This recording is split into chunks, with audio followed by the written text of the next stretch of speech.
आप लोग press conference किए थे 8 फरवरी को और उस दिन ऐलान किए थे कि 10 तारीख को जो है आओ सरकार करो गिरफ्तार का नारा, एक चुनौतीपूर्ण नारा जो आपने दिया था, वो उसका समय भी आपने निर्धारित किया था, बट निर्धारित समय से जो है आगे निकल गया। फिर भी प्रशासन की ओर से अभी तक कोई रिप्लाई जो है या कोई एक्शन अभी तक नहीं दिखाई दिया, तो इस पर क्या सोचेंगे आप? इससे स्पष्ट होता है ममता जी कि जो आरोप 31 जनवरी को निर्दोष छात्रों पर लगाया गया है वो बेबुनियाद है, वो फर्जी है, क्योंकि गंभीर से गंभीर गैर जमानती धारा लगाया गया है जिसमें बिना नोटिस का गिरफ्तार करने का उसमें मतलब कि जिक्र किया गया है। साथ ही साथ गिरफ्तार करने का इसमें लिखित बयान भी दर्ज है, उस नामकुम थाना में दर्ज FIR जो रवि केसरी के बयान पर दर्ज किया गया है। लेकिन हम लोग बिना फाइल किए आज पूर्व न्योता दिए अनुसार हम लोग बापू वाटिका के समक्ष आए हैं और आज जो है कि पार हो चुका है, 3 बजे से पार हो चुका है। क्या कुछ बातें निकल गया, कुछ इस आंदोलन का असर रहा जो इस तरह से आप सरकार को चुनौती देने का काम कर रहे थे?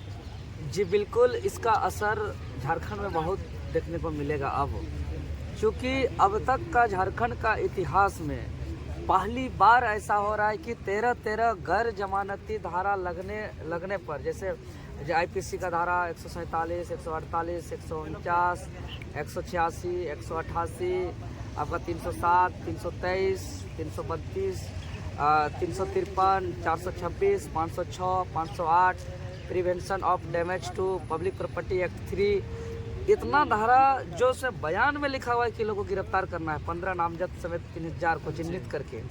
और आज हम लोग ने बेल फाइल नहीं किया, और बेल फाइल करके बचने के बजाय हम लोग सरकार को न्योता दिए कि अगर सचमुच हम लोग अगर इस लोकतंत्र में भ्रष्टाचार के खिलाफ आवाज़ उठाना गुनाह है तो आओ सरकार करो गिरफ्तार। दिनांक 10 फरवरी 2024 दिन शनिवार समय 12 बजे से 3 बजे तक, स्थान बापू वाटिका, राजधानी रांची के मोराबादी में।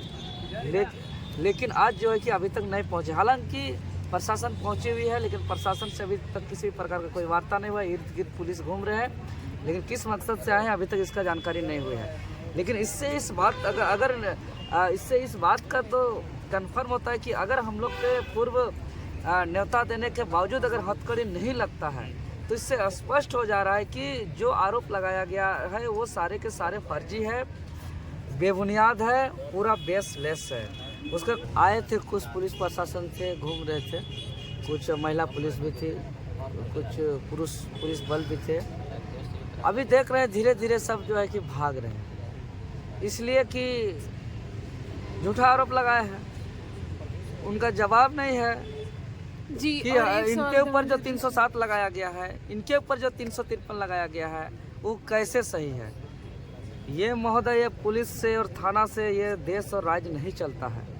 यहाँ संविधान है, कानून है, और कानून और संविधान और न्यायालय से ऊपर कोई नहीं है। ना कोई आयोग, ना कोई चेयरमैन, ना कोई थाना, ना कोई दरोगा, ना कोई पुलिस, सभी को एक दायरे पर कानून के तहत, संविधान के तहत कार्य करते हैं।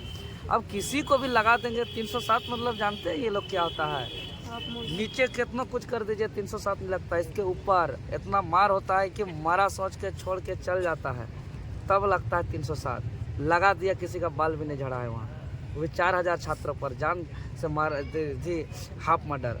अरे भाई, वो 4000 नहीं 40,000 छात्र थे। अगर किसी को वैसा मनसा रखते तो वहाँ कई ऐसा घटना घट सकता था, लेकिन छात्र अनुशासन पूर्वक थे, शांतिपूर्वक थे, संवैधानिक तरीके से आंदोलन कर रहे थे, इसलिए किसी का बाल भी नहीं झड़ा है। और जो घटना घटा, जो क्षति हुआ कार्यालय में और गाड़ी का जो नुकसान हुआ, वो आयोग के चेयरमैन भाड़े से लोग बुला करके सुनियोजित तरीके से ये घटना को अंजाम दिलाया, और अपने ऊपर भी जो है कि इस घटना को अंजाम दिलाया ताकि हम पेपर लीक करने वाले गिरोह को बचा सकें और इस आंदोलन को कमज़ोर कर सकें। तो ये नहीं होगा ऐसा। सारी प्रक्रियाओं को देखते हुए आप लोग शासन प्रशासन दोनों को न्योता देने के बाद भी आप लोगों को गिरफ्तार नहीं किया अभी तक। अगर बाद में कहीं पर ऐसा गिरफ्तार आप लोगों को एक एक करके कहीं पर कर दिया तो? देखिए, ऐसा अगर किया जाता है तो ये लोकतंत्र पर बहुत बड़ा सवाल खड़ा होगा। जो जबकि हम लोग पूर्व नेता दे करके आरोप लगने के बाद बिना फाइल किए हम लोग आए हैं, सूचना दिए हैं, उसके बावजूद अगर प्रशासन सामने नहीं आती है और जो है कि चोर टाइप से चुपके से आकर के जो है कि हम लोग को गिरफ्तार कर लिया जाएगा, तो एक तरह से स्पष्ट है कि ये लोकतंत्र के जो प्रावधान है, जो लोकतंत्र का अधिकार है, मूल्य है, प्रोटेस्ट करने का, भ्रष्टाचार के खिलाफ आवाज़ उठाने का, वो जो है कि दब जाएगा। और आने वाले दिनों पे ऐसे शिक्षा माफिया और ऐसे भ्रष्ट आदमियों का जो है कि अड्डा बढ़ता जाएगा और इस राज्य आने वाले दिनों पे बहुत गर्त पे चला जाएगा। और यहाँ के जो भी छात्र पढ़ाई करते हैं, एक सपना को देख करके हम एक अच्छी जगह नौकरी करेंगे, अपने बूढ़े माँ बाप का सेवा करेंगे, अपने बाल बच्चा को अच्छे से पढ़ाएंगे, सबका सपना चकनाचूर हो जाएगा। क्योंकि इस राज्य का गठन सिर्फ एमएलए एमपी मंत्री बनने के लिए नहीं हुआ है। इस राज्य का गठन यहाँ के गरीब किसान मजदूर के बेटा बेटियों का एक हक अधिकार और नौकरी के लिए हुआ है। जी, तो आप लोगों को ऊपर एफआईआर की है, वो तो बिना पढ़े लिखे नहीं है, पढ़े लिखे अधिकारी होते हुए भी उन लोग इस प्रकार का धारा लगाए हैं। तो वो लोग आपकी तरफ से आप क्या सोचते हैं कि उन लोग क्या सोचता है कि छात्रों का जिंदगी जो है बर्बाद हो जाए, यही सोच के धारा लगाया या फिर उनका यहाँ मनसा बहुत बड़ा सवाल आपने किया कि पढ़े लिखे हैं, तो पढ़े लिखे लोग अपने विवेक से ये एफआईआर नहीं करते। इस पेपर लीक के पीछे जो लगभग अरबों रुपया का जो गबन किया जा रहा है, वो अरबों रुपया पढ़े लिखे लोगों के माध्यम से जो है कि सब आरोप जो है कि लगवाया जाता है। अगर अरबों रुपया का बीच में खेल नहीं होगा तो निश्चित ही यहाँ पर जो है कि इस तरह का घटना नहीं होता और इस तरह का आरोप प्रत्यारोप नहीं लगाया जाता। संविधान है, ये कानून है, कानून अंधा नहीं होता है, सच सच होता है। आज हम गांधी के बापू का बैठे हैं, आज हम भगत सिंह के प्रतिमा के समक्ष बैठ सकते थे, आज हम निर्मल दादा के प्रतिमा के समक्ष बैठ सकते थे, आज हम जो है कि बिरसा मुंडा के प्रतिमा के स्तर पर बैठ सकते थे, लेकिन आज हम बापू के स्तर में बैठे हैं। मतलब हम अहिंसा के रास्ते पे चलना चाहते हैं, हम सत्य के मार्ग पर चलना चाहते हैं। और गांधी का विचार यही कहता है कि सत्य परेशान हो सकता है, पराजित नहीं हो सकता है। तो कितनों आरोप लगा दिया जाए तो आरोप लगाने से कोई अपराधी नहीं होता है, आरोप सही साबित होने से अपराधी साबित होता है। आरोप तो देखा जाए तो रांची के हर थाना में मेरे ऊपर आरोप है, तरह तरह का आईपीसी का धारा का आरोप है, झारखंड के कई थाना पर मेरा आरोप है। तो कितनों आरोप लगा देने से कोई अपराधी नहीं होता है,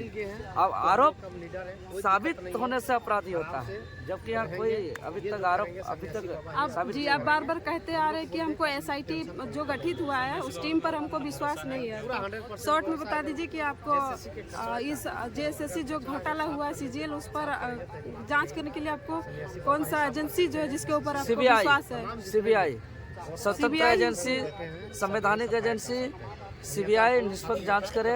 सीबीआई से ही हमारा भरोसा है, वो किसी सरकार के अधीन नहीं है, ना ही राज्य सरकार, ना ही केंद्र सरकार। वो एक मुझे लगता है कि आप भी सोशल मीडिया में एक्टिव रहते हैं और बार बार सीबीआई के ऊपर भी सवाल उठता है कि ना वो केंद्र सरकार के इशारे पर जो है चलती है, तो उस पर भी क्या विश्वास कर सकते हैं? सवाल खड़ा हो सकता है, लेकिन वो किसी के अधीन नहीं है, किसी के कंट्रोल में नहीं है। संवैधानिक तौर पर नियम और कानून के तहत उसका कंट्रोल नहीं है, न राज्य सरकार के न केंद्र सरकार के। वो एक संवैधानिक संस्था है, वो एक स्वतंत्र संस्था है, वो निष्पक्ष जांच करने वाली संस्था है। तो वैसे संस्था पर भरोसा करना चाहिए। संवैधानिक संस्था होने के बाद भी उनके ऊपर जो आरोप लगते हैं कि नहीं केंद्र सरकार के इशारे पर, आरोप प्रत्यारोप तो लगता ही रहता है, लेकिन हम लोग संवैधानिक और स्वतंत्र संस्था पर जांच का मांग करते हैं। आरोप प्रत्यारोप तो तरह तरह का लगता है कि ऐसा भी सीबीआई एक ऐसा संस्था है जो सेंट्रल पे सत्ता पे रहने वाले सत्ताधारियों पर भी कार्रवाई कर चुका है, विपक्ष में बैठने वाले बड़े बड़े दिग्गजों पर भी कार्रवाई कर चुका है। तो ये स्वतंत्र एजेंसी है संवैधानिक ढांचा के अनुरूप। क्या कहें, अभी तक जो है जेएसएससी चेयरमैन जो है इस्तीफा नहीं दिए हैं, ये झारखंड के लिए दुर्भाग्य है या फिर वो कुछ नया प्लान बना रहे हैं? जेएसएससी चेयरमैन का अध्यक्ष नहीं देना साफ साफ इशारा है कि ये जो पेपर लीक का घोटाला है वो चेयरमैन के माध्यम से कराया गया है। और चेयरमैन जो है कि सरकार का आदमी है और सरकार, चेयरमैन, पेपर लीक सब एक दूसरे से मिले जुले हैं। क्योंकि अगर मिले जुले नहीं होते तो आज तक सरकार की तरफ से कोई आधिकारिक बयान नहीं आया है। आज तक जो है कि आपका ये चेयरमैन को बर्खास्त नहीं किया गया है, एजेंसी को ब्लैक लिस्टेड करने का कोई सूचना नहीं आया है। इससे यही होता है कि सब मिला जुला है।